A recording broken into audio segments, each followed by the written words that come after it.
Hello and welcome once again to Reese Rambles, the official podcast of the YouTube channel Control Alt Reese. If you're not subscribed already, go and subscribe to that, I guess. And this is episode 15. So welcome once again. Thank you very much for listening and for your ongoing listenage, whatever it is. I was going to say patronage, but that kind of implies Patreon and yeah. Anyway, whatever. So, a bit of a preamble. Time to give a bit of an update on a story that I mentioned in a previous episode. And of course, it's time for a bee update, I think. So, I mentioned last time that our bees, my wife and I, are ex-beekeepers, which is still an idea, still a concept that I'm kind of coming to grips with. That era is over, even though it wasn't really a big part of our lives, really. They just kind of lived at the bottom of the garden and, we didn't really have much to do with them. But yes, we are ex-beekeepers. I mentioned last week that our bees had gone to a local organisation who are into sustainable, urban development and agriculture and kind of placing bees on bits of disused land and that kind of stuff. And that ours had gone to a microbrewery, which is relatively local to us. And I've had updates from the really nice guy who came and picked the bees up, Richard. He's on WhatsApp and he's been messaging me and we've had a bit of a back and forth. We're very much on the same wavelength on a lot of things. In fact, I think I may have even made a friend. But there you go, which is rare in this modern world, isn't it? But he sent me some pictures of the bees and a bit of an update on how they're kind of getting settled. Now, he has actually gone on holiday this week, so he was in a bit of a rush to kind of get them in and get them sorted. But he did spend some time with them. I think I mentioned last week that they were quite neglected, these bees, purely because my wife developed an allergy to them.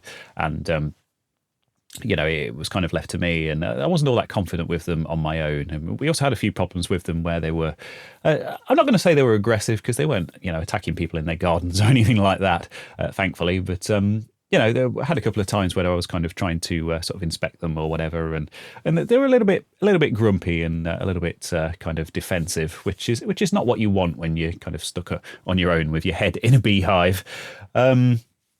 But anyway, yeah, had some updates from Richard, and the bees are settled. They're in. He's already done some kind of rehabilitation work on them, so to speak. I can't remember if I mentioned, but we had a really big swarm just before he came and picked them up. And basically, bees swarm for one of a couple of reasons. But essentially, the reason is that kind of the underlying concept behind swarming is that it helps them to. It's the way that they reproduce and that they go and establish new colonies elsewhere. So the bees in the hive will raise a new queen. It's a special type of cell that they build inside the hive that they kind of nurture this queen inside of and feed her a royal jelly and that kind of stuff. And when she hatches, essentially, if the existing queen of the hive is kind of old or, not really sort of laying eggs very well, kind of on her last legs, then the new queen will hatch out and they will actually fight. And one of the first things that she does when she is born is to kill the old queen. And then they'll go off and have a mating flight and find drones from another colony that they can mate with, and then come back and kind of take over and start laying eggs and that kind of stuff. Or more commonly, the bees will raise a new queen, and the new queen will leave and take a chunk of the bees away with her, and they will all go and establish another colony elsewhere, and the two will kind of carry on to sort of coexist, and it all kind of spreads exponentially from there. In fact, I actually read a story in the news recently. I'm not sure if it's true, but the part that is true is that bees have been swarming a lot more because of the weather here in the UK. We've had kind of a bit of a very slow and cold and wet build up to the spring. And then all of a sudden we've had this ridiculously hot weather for a week, and all of the bees all over the country have decided to swarm at the same time. And apparently it's caused a bit of a crisis in the world of beekeeping where, people are running out of equipment and stuff to go and kind of collect these swarms and sort of have hives to house them in and whatnot. But anyway, yeah, so the bit that I wasn't really sure about is in the story, it just kind of very casually mentioned at the bottom that there were no wild bee colonies left in the UK, and that the only reason we have honeybees in this country is because of beekeepers, because of essentially parasites that exist in wild bee colonies. that the beekeepers keep under control in those managed colonies, which is quite worrying, really, when you think about it. It's not something I've looked into, but yeah, worrying if true. But anyway, the story's about our bees, not about not about the world of bees in general.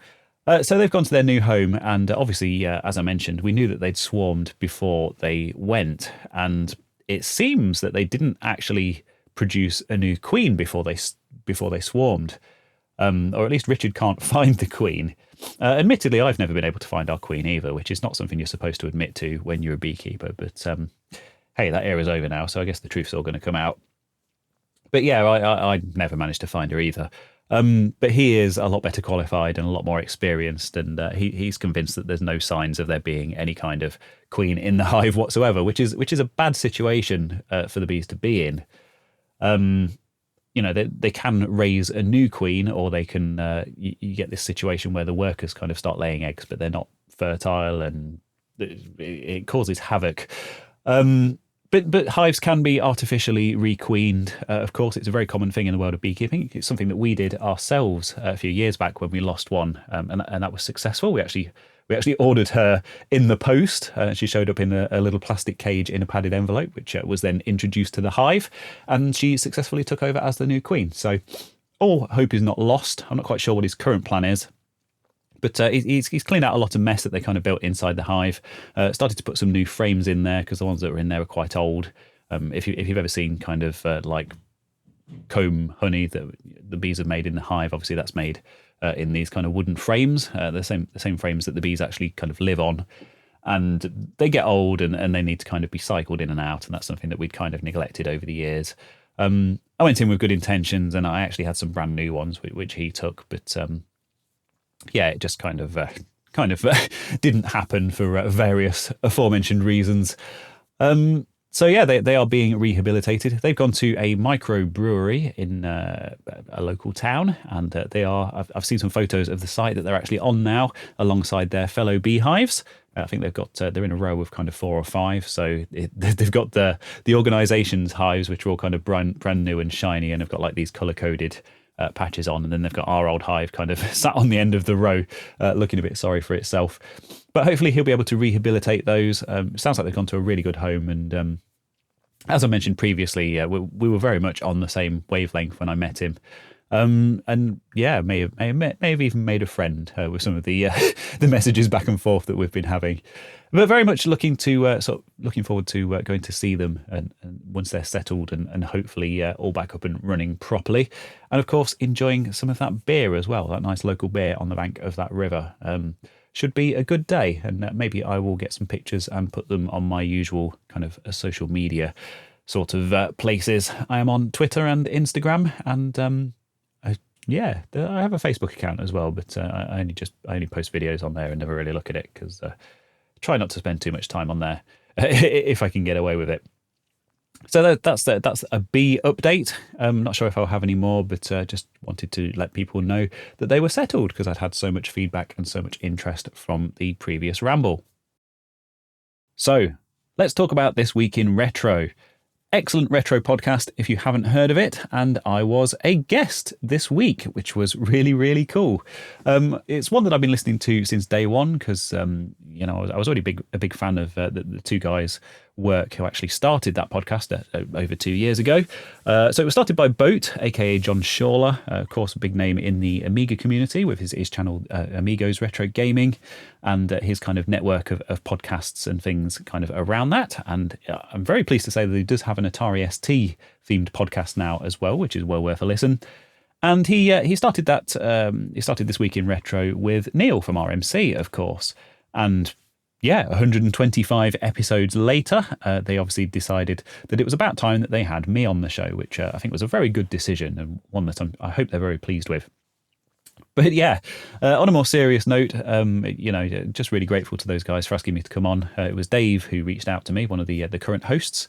So yeah, if you're not familiar with the show, you know, Boat had other commitments and kind of had to kind of had to go and focus on those. So Neil carried on, recruited a couple more guys, Chris, the fake Australian, and Scottish Dave, and it's been that way for quite a while now. I probably should have checked, but I'm not quite sure how long it's been, that particular format. But they've really gone from strength to strength. They've had some really awesome guests on. They've had Mr. Lurch on, obviously, a good friend of mine who I've mentioned on the podcast before.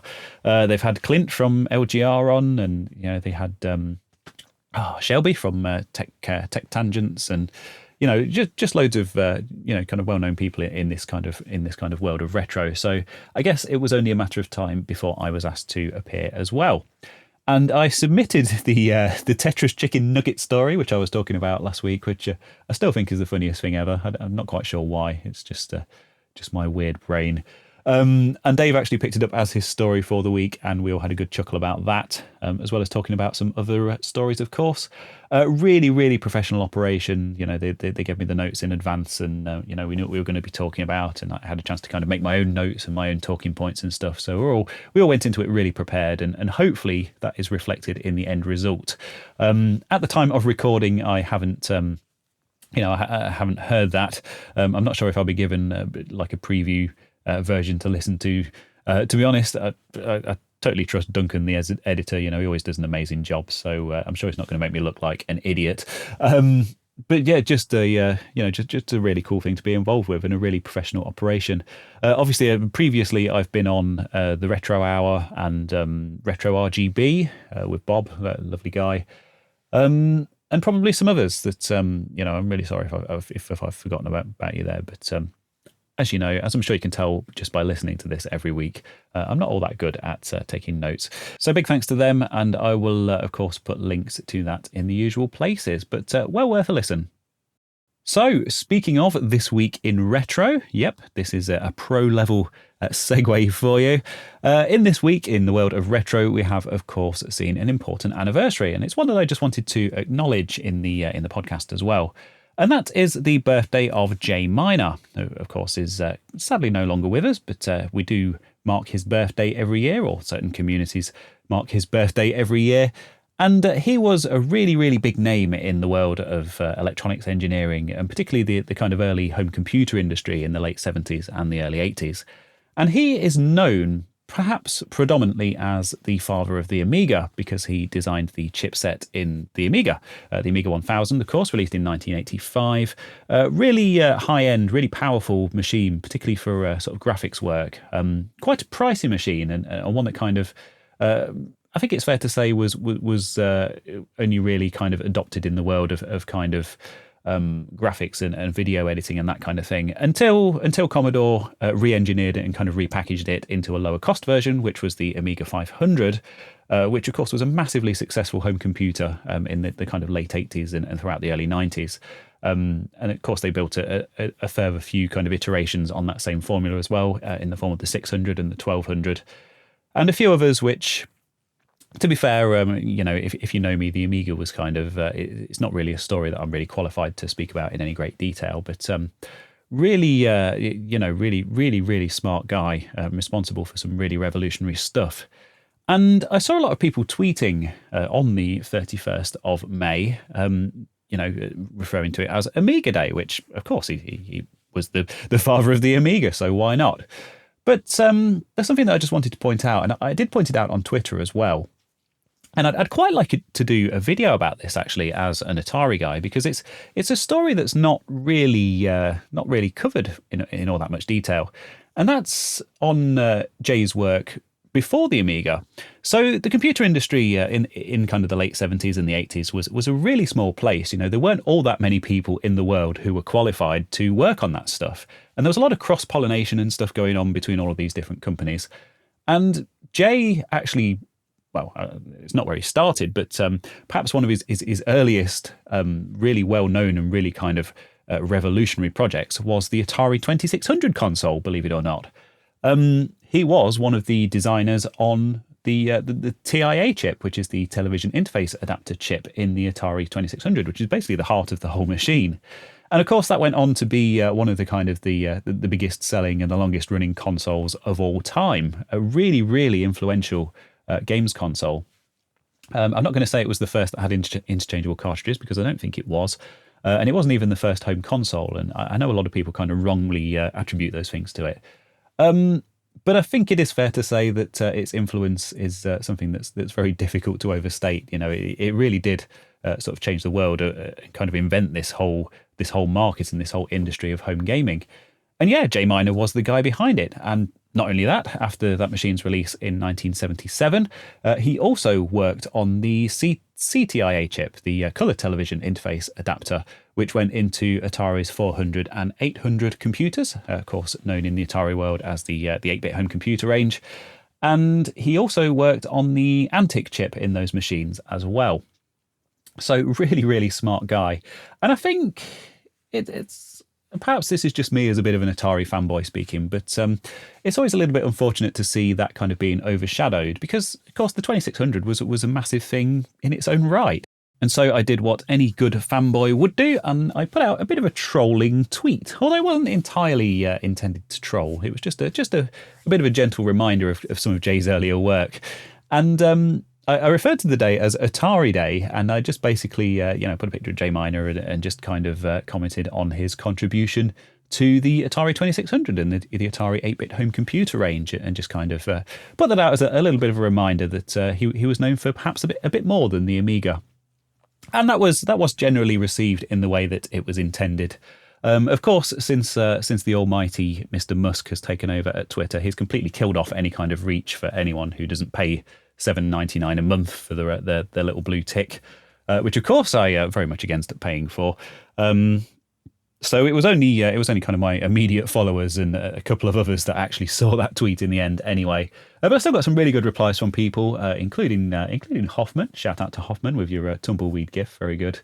We do have a bit of a friendly rivalry going on.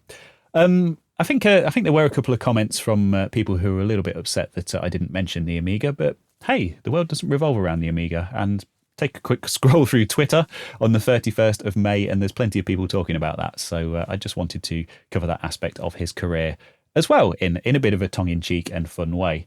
It's kind of inspired me as well, I think. I think at some point, maybe even for the next anniversary, I might do a bit of a documentary type video on the channel, just talking about Jay's earlier work. I don't want to try and sort of erase the Amiga or try and pretend that it didn't exist, because it was such a revolutionary machine. But I think that does kind of end up overshadowing his earlier work, which was of course really interesting and just as a revolutionary. And maybe putting together a bit of a documentary covering that earlier stuff in a bit more detail would be of a lot of interest to people.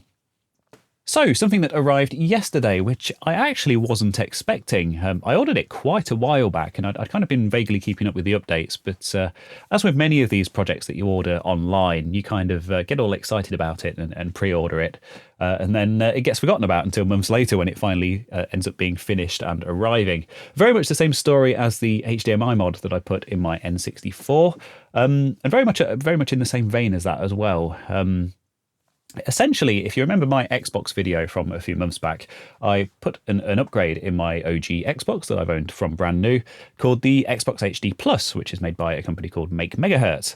And it's an HDMI interface. So essentially the original Xbox had, most people would have used it with a standard definition CRT TV of the time. It was kind of a product of that kind of crossover era as things were kind of starting to become high definition, but not really. And the processing power for HD stuff was still kind of on the higher end, and if they could get away with it, they'd kind of do standard definition and standard TV stuff.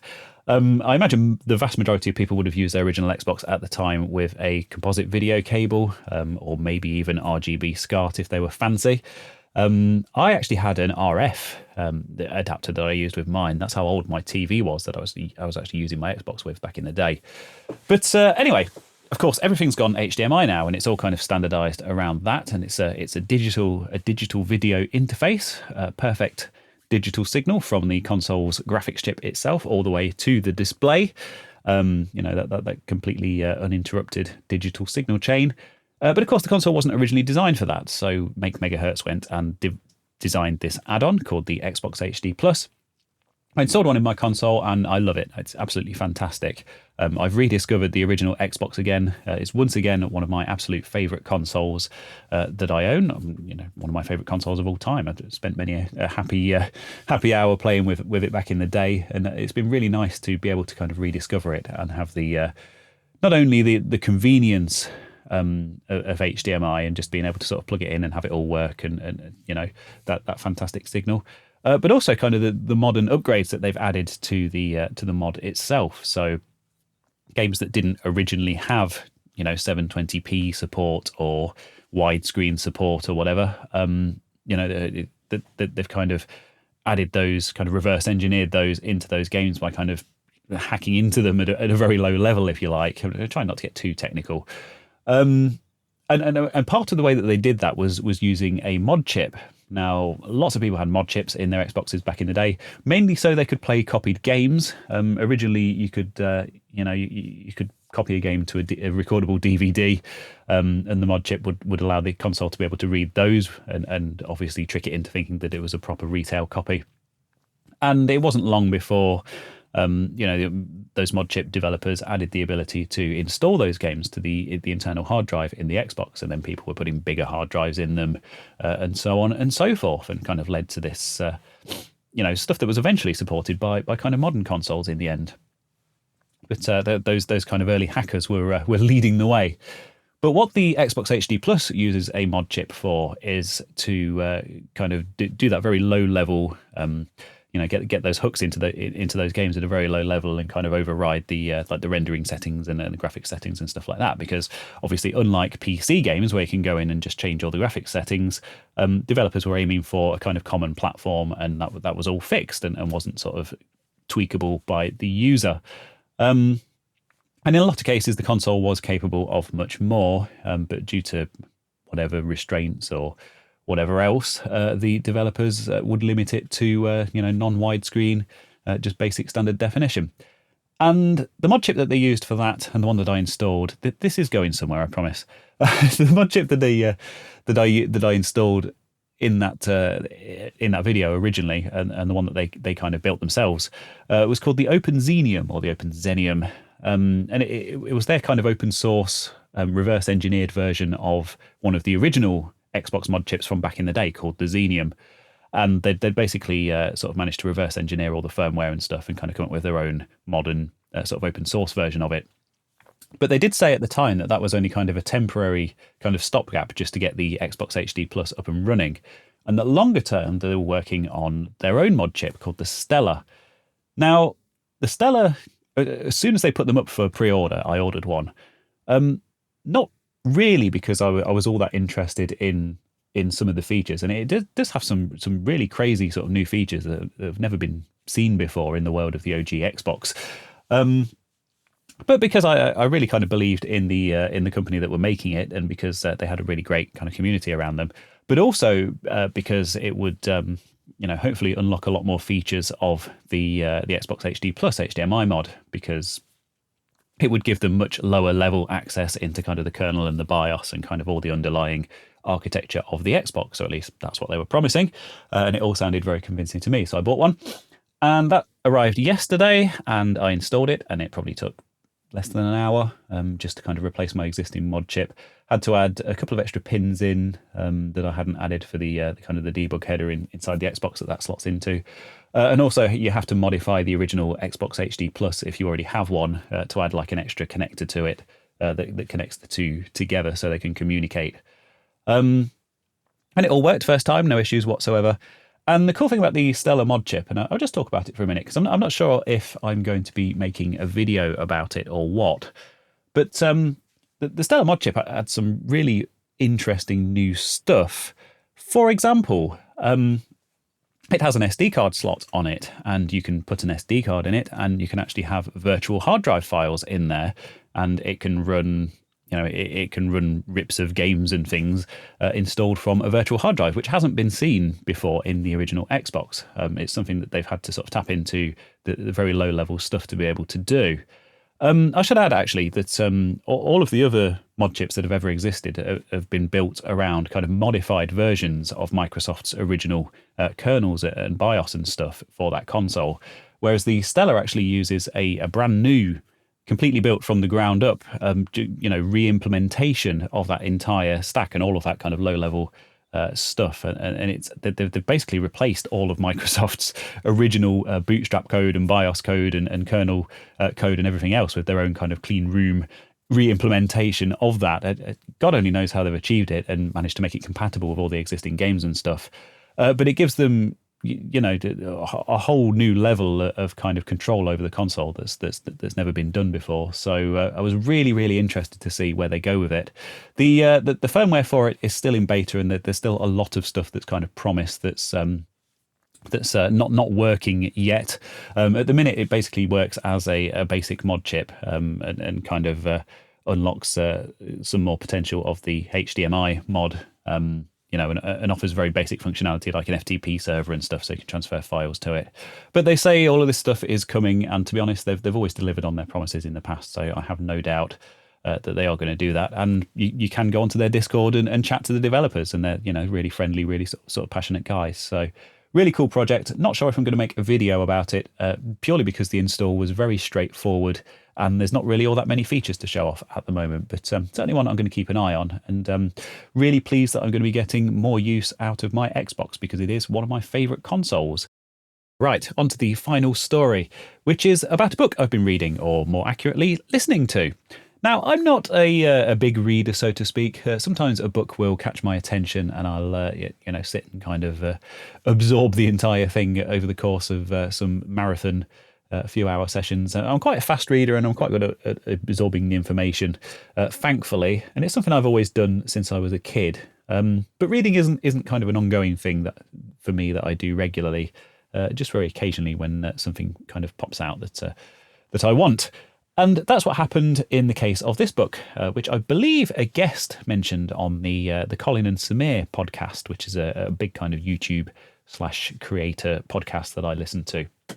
It's had quite a lot of influence on my kind of video making process and stuff. Really good one if you have your own YouTube channel and you're interested in that kind of stuff. As is this book, which is called The YouTube Formula by Daryl Eves. Now, you probably don't know the name Daryl Eves, and that's fair enough. Years and years ago, there was a viral advert for a company called Squatty Potty, or a product called the Squatty Potty, and it featured a unicorn, like a plush unicorn puppet that pooped rainbow poop that was like ice cream, like went into an ice cream cone and then like people ate it, I think. I vaguely remember it being a thing, and apparently he was the guy behind that. He's from a marketing background, and that was kind of this like massive viral advert that was just all over the internet at the time, the kind of very early days of online video. Like I say, I do kind of vaguely remember it. But he perhaps more importantly, as far as we're concerned, has worked with a few big YouTube channels. So he's worked with Mark Rober, who you may well know as a big kind of science and technology YouTuber, ex-NASA, ex-Apple guy, a really, really smart guy from an engineering background, builds all kinds of gadgets and stuff. And maybe more famously known, despite all that, for his Squirrel Olympic videos, where he tortures the squirrels that live in his back garden by putting them through a series of trials in exchange for food. Very entertaining videos indeed, but kind of a bit off topic for him. But he also has a new venture called Crunch Labs, which is like a monthly subscription box for kids with like engineering projects in. That's really cool. And so Daryl Eves worked with him to kind of help him grow his channel in the early days. He also worked with a channel called Nerdy Crafter, if you're into your crafting stuff. She's quite big in the crafting world. Not quite sure why I keep saying the word crafting, but there you go. And oddly enough, she popped up as in a collab with another channel that I watch completely randomly a few weeks ago. So it was interesting to hear her name come up as well in this book. She's evidently much bigger than I'd kind of given her credit for. And he also worked as a consultant with a channel called Mr. Beast. I don't know if you've heard of that one. But But yeah, he's a qualified YouTube consultant slash coach, and does all of this work with these big channels to kind of help them to grow their channels. Now, the tagline of the book is incredibly off-putting and very nearly, if it wasn't for this conversation that I'd heard about the book, I probably wouldn't have read it having seen this tagline. It's called The YouTube Formula: How Anyone Can Unlock the Algorithm to Drive Views, Build an Audience, and Grow Revenue. Yes, build an audience and grow revenue, unlock the algorithm. That's all stuff that I'm interested in. Never mind actually making good videos that my audience find interesting and like watching. Let's hack that algorithm and grow my revenue. Thankfully, I think that tagline is just there. It's like a product of his sales background, to try and attract people who are into that kind of stuff. And actually, the core message of the book is basically work out who your audience are. Make the best possible videos for them that they find useful, that they find entertaining, that they find engaging, and just optimize things from there. Really kind of get to know them, build a community around the channel, find out what they like and what they want, and just kind of cater to what they want. And that's how you build a channel and unlock the algorithm and drive views. And yeah, as a result, grow revenue if you have adverts on your channel, because, the more people that enjoy your videos, the more people are going to watch, and the more ads are going to get watched, and yeah, the more money the channel's going to make, I guess. So he kind of leads with this tagline, and actually it ends up, it kind of transpires, yeah, that's the right word, isn't it? That's kind of a byproduct of the kind of process of just sort of looking at your analytics and talking to your audience and working out what people want, which is something that I've been doing for quite a while now, and something that I kind of put down, the success and the recent growth of the channel down to.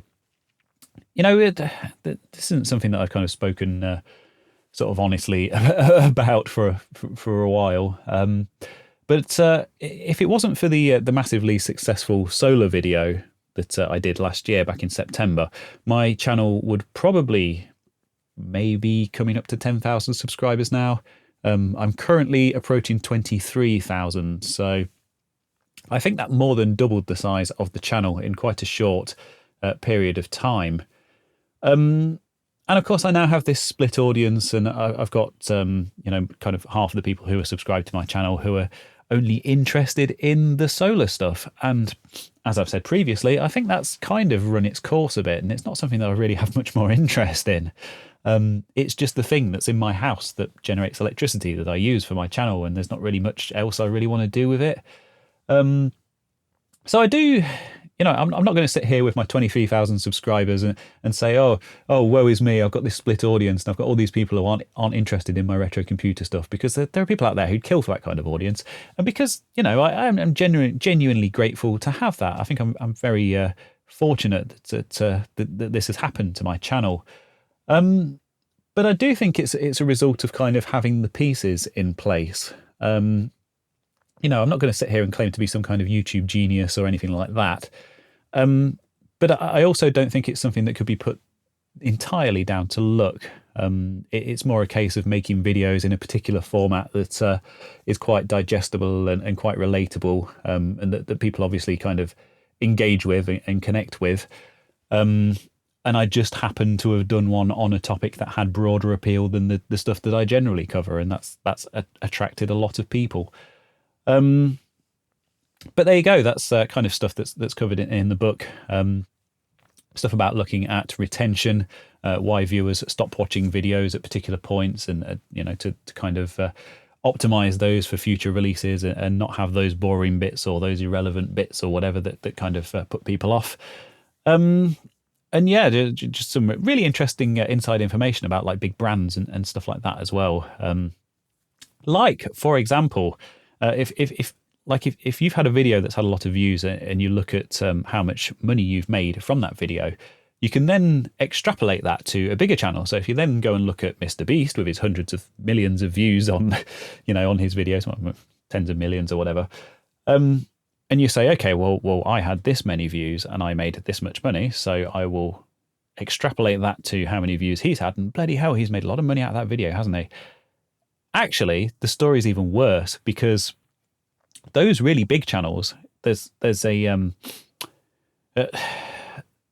that once you get to a certain size, you get manually reviewed by YouTube for certain kind of advertising criteria, and it takes a lot of stuff into account. Stuff like the family friendliness of the channel, and even stuff like the quality of production and that kind of stuff. And they even go into like, you know, scandals and people's personal lives, and you know, stuff that kind of the really big brands that traditionally advertise on TV would be interested in. And if you make it into this club, you get ads on your channel from people like Mercedes and Coca-Cola and the you know, the big perfume brands and these big global brands. You wouldn't see an ad from one of those companies on one of my videos, for example. Now, the thing is, these brands pay 5 times as much because that's how valuable that audience is to them. So they pay 5 times as much per view as the other advertisers do. So actually, if you've ever looked at your pittance of an ad revenue from your YouTube channel and then looked at Mr. Beast and gone, okay, well, he's got 50 million times the amount of views that I've got on my video, so therefore he must be making 50 million times what I've made from this video. Actually, you can take that number and you can multiply it by 5. And that just goes to show just how much money there is, sloshing around in the world of YouTube. But anyway, as much of an interesting distraction as the financial side of it is, there's a lot of good advice in there for people just wanting to make good videos and build an audience and kind of build a connection with that audience. And I thought that stuff was all very kind of interesting to me. And hey, maybe one day I'll be making that Mr. Beast money, but honestly, that's not why I do this. I do this because I enjoy the process of making these videos, and I enjoy having online friends who share those interests and I can chat to and, enjoy the stuff that I make. And I think ultimately, if that ever wasn't the case, then, why do this anymore? Well, I suppose, millions of pounds would be quite a good incentive, but yeah. Anyway, I think that's enough for this week. Thank you ever so much for listening. It's always a pleasure. And thank you so much for your support for the Control-Alt-Reese YouTube channel and, of course, for Reese Rambles. I'm off to go and make a cup of tea and start editing this.